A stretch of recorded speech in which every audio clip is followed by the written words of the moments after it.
السلام علیکم ورحمۃ اللہ وبرکاتہ۔ میں ہوں سید عبدالوہاب شرازی اور آپ دیکھ رہے ہیں نقطہ گائیڈ چینل۔ فہم عملیات کورس سلسلے کی ایک اور ویڈیو لے کر آپ کے سامنے حاضر ہوا ہوں، اور آج کی اس ویڈیو میں ہم بات کریں گے اولاد کی بندش کے حوالے سے۔ انسانوں کے مسائل میں سے ایک بہت بڑا مسئلہ یہ بھی ہے کہ کچھ لوگ ایسے ہوتے ہیں کہ جن کی شادی کے بعد اولاد فوراً نہیں ہوتی، یا بالکل نہیں ہوتی، یا کسی کے صرف لڑکے ہوتے ہیں لڑکیاں نہیں ہوتی، یا کسی کی صرف لڑکیاں ہوتی ہیں اور لڑکے نہیں ہوتے۔ یہ وہ مسائل ہیں کہ ان مسائل کے حل کے لیے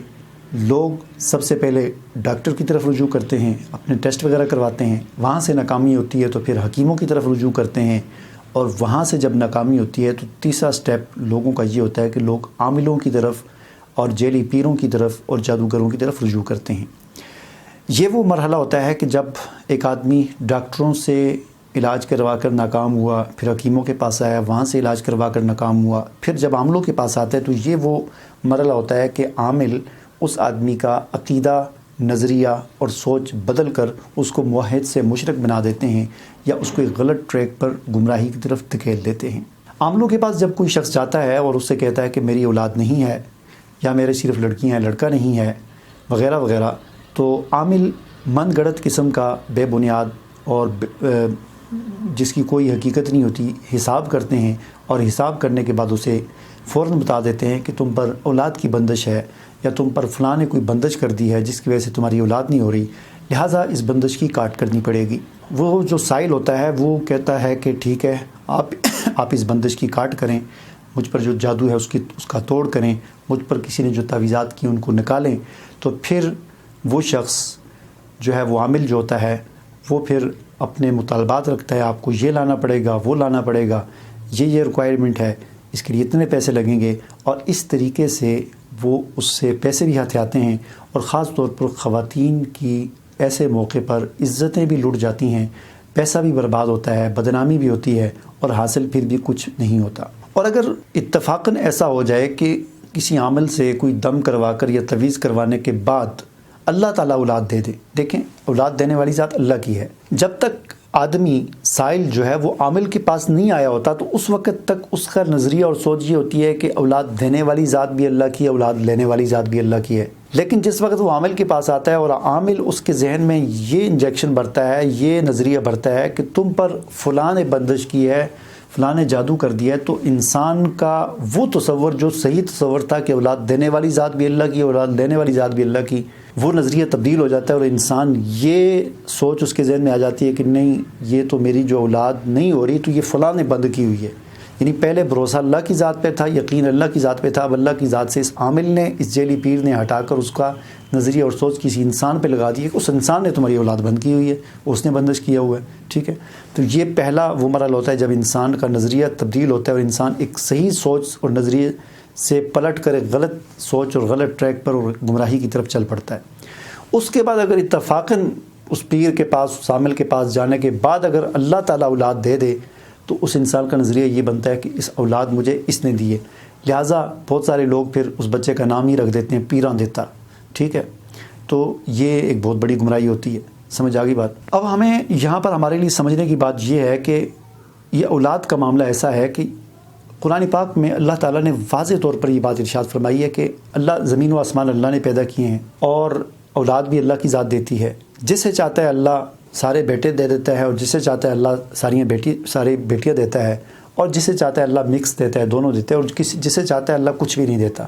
تو یہ اللہ کی دین ہے، یہ واضح طور پر قرآن مجید میں اللہ تعالیٰ نے فرمایا ہے۔ اور یہ معاملہ ایسا ہے کہ انبیاء کرام میں سے بھی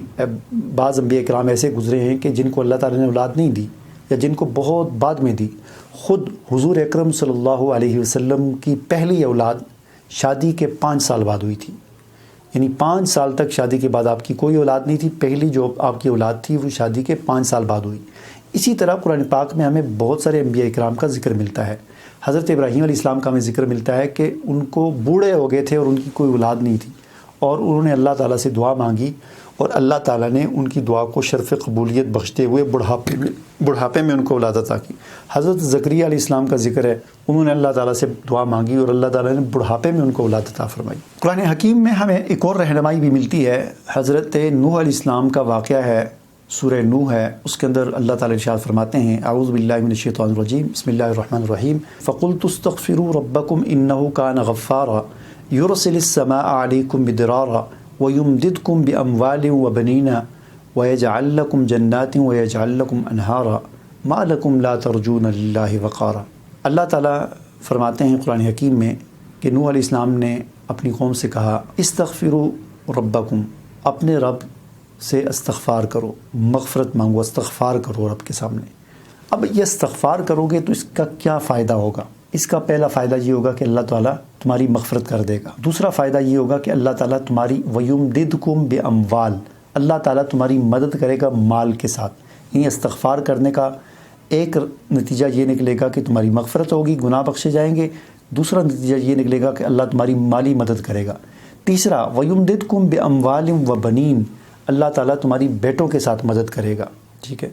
اور چوتھا کیا ہے کہ اللہ تعالیٰ تمہیں باغات عطا کرے گا۔ باغات اس وقت کی یوں سمجھ لیں کہ بڑا بزنس ہوتا تھا، آج کل کے حساب سے ہم کہہ سکتے ہیں اللہ تعالیٰ تمہیں بڑا بزنس، تمہیں فیکٹریاں اور کاروبار اور کمپنیاں تمہیں عطا کرے گا، ٹھیک ہے۔ اور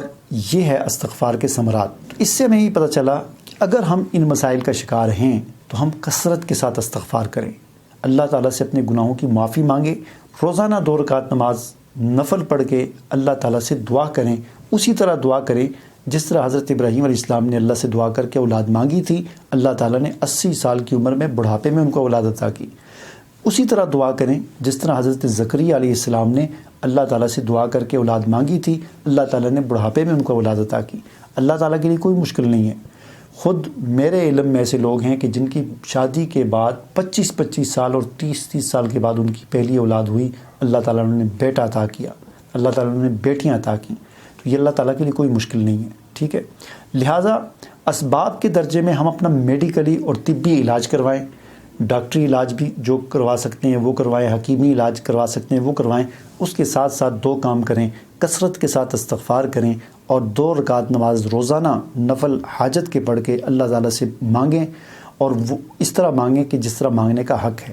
اور یقین اور امید رکھیں اللہ تعالیٰ پر کہ اللہ تعالیٰ آپ کو اولاد کی نعمت عطا کرے گا، ٹھیک ہے۔ تو اس طریقے سے یعنی آپ فہمی عملیات کورس ہو رہا ہے، آپ سیکھنا،